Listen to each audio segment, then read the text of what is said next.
আর জান্নাতে যাওয়ার জন্য যে পবিত্রতা অর্জন করতে হবে এটা হলো অন্তরাত্মা। আত্মা যদি পবিত্র করতে পারেন, আপনার মনটা যদি পবিত্র করতে পারেন, ভিতরটা যদি পবিত্র করতে পারেন, তাহলে আপনি জান্নাতি।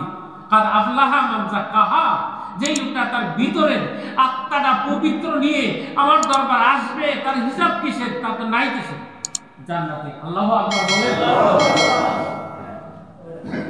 দুই পক্ষে না হিসাব, কার্য মীমাংসা করার আগে দুই পক্ষে। যদি ব্যবসায়ী আর কাস্টমারের মধ্যে কার্য বাজে, তাহলে মাঝখানে একজন সমাধান দিতে হবে। ক্ষেতের বাতর নিয়ে কার্য বাজলে মাঝখানে একজন দাঁড়ায় সমাধান দিতে হয়। তা আপনার অন্তরাত্মার মধ্যে যদি পাপও থাকে আবার নেকিও থাকে, তখন হলে বিচার, ঠিক হয়, তখন না বিচার।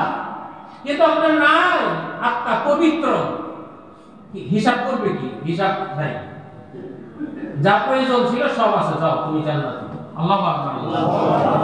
আর যদি ময়লা থাকে, গুনাহ থাকে, ময়লা থাকে, পাপ থাকে, তাহলে যাও তুমি পরিষ্কার করে আসো।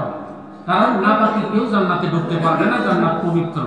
নাপাক নিয়ে কোরআন শরীফ ধরা যায় না, নাপাক নিয়ে মসজিদে আসা যায় না, নাপাকি হয়ে বাইতুল্লাহ যাওয়া যায় না, নাপাক নিয়ে এগুলি করা যায় না। এই জন্য জান্নাতটা হলো পবিত্র, আল্লাহর আরশ আজিম পবিত্র, মসজিদ পবিত্র, কাবা বাইতুল্লাহ পবিত্র। আর জান্নাতে যারা ঢুকবে তারা থাকবে পবিত্র। আল্লাহু আকবার।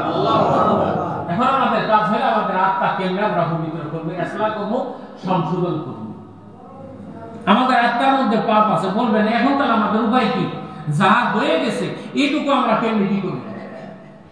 আমি এখন ভালো হয়ে গেলাম, ঠিক, আজ থেকে আমি পাপ করবো না, ভালো হয়ে গেলাম, পবিত্র হয়ে গেলাম।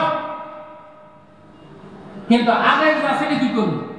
আল্লাহ আবার বলেন সমস্যা নেই, লা তাকনাতু মির রাহমাতিল্লাহ ইন্নাল্লাহা ইয়াগফিরুয যুনুবা জামিয়া।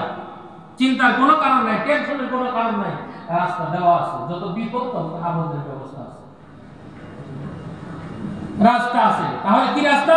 তুমি টেনশন করিও না, তুমি ইচ্ছা রাখো যে আমার আল্লাহ রহমানুর রহিম, আল্লাহ ক্ষমা করে দেন। লা তাকনাতু মির রাহমাতিল্লাহ, আল্লাহ রহমতের আশায় তুমি অপেক্ষা করতে থাকো।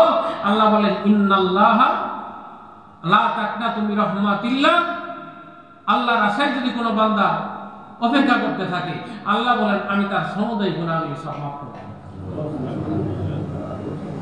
তাহাজ্জুদের সময় আল্লাহর দিকে তাকায় আছে, আল্লাহ আমি যে পাপী, মাফ করা তুমি ছাড়া তার কেউ নাই।